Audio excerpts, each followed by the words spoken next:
overall thoughts about you once again never giving?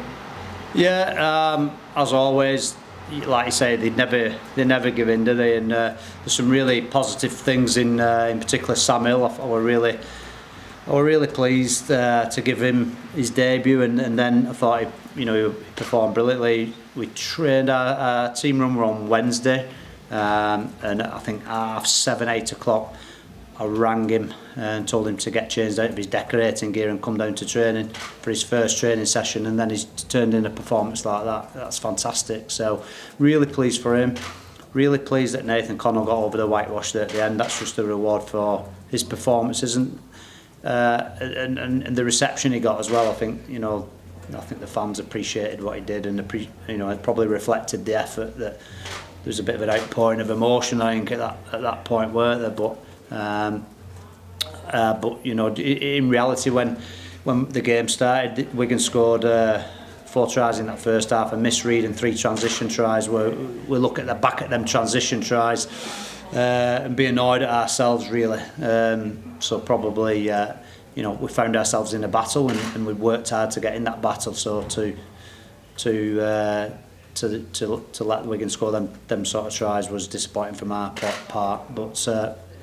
And then they did what they did in the second half. So it's a typical Wigan performance in that they're a world-class team with world-class players, and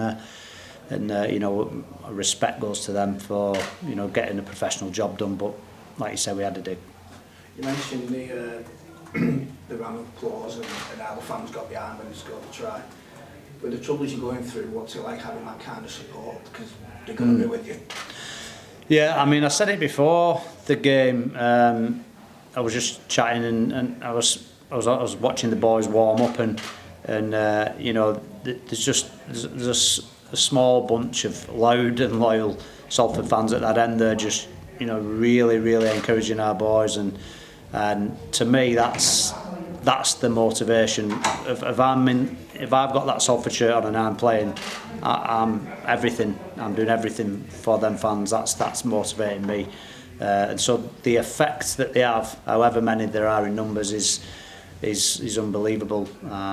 Because obviously the players felt the same way as I did. So they performed valiantly, but clearly there's a gulf in class, there on the pitch. So again, I'm not too proud to recognise that. It hurts to lose, but again, I've got to take my hat off to the lads for continuing to put a shift in. Easton Masters in the halves, probably along with Sam Hill, was one of your standout performers today. Yeah, I think Easton's been good all season, to be fair. On and off the field, the bits that you don't see is he's consistent. He's consistent off the field and on the field, and he's the ultimate professional, and he's been actually a really good senior player for the younger players to learn from on how to conduct yourself as a professional in the toughest of times. And so and then today to put him into standoff, I thought he just. It's a simple game, and when you're a good runner, just run, and that's what he did, and obviously set up the try with some great push from Joe Shorrocks, who was also fantastic, I thought. But he's been good.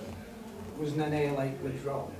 Yeah, he's been poorly. There's a couple of boys been poorly. Kai Morgan were poorly. We had to take him off because he was poorly.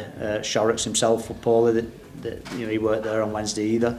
But Nene was a late withdrawal through sickness.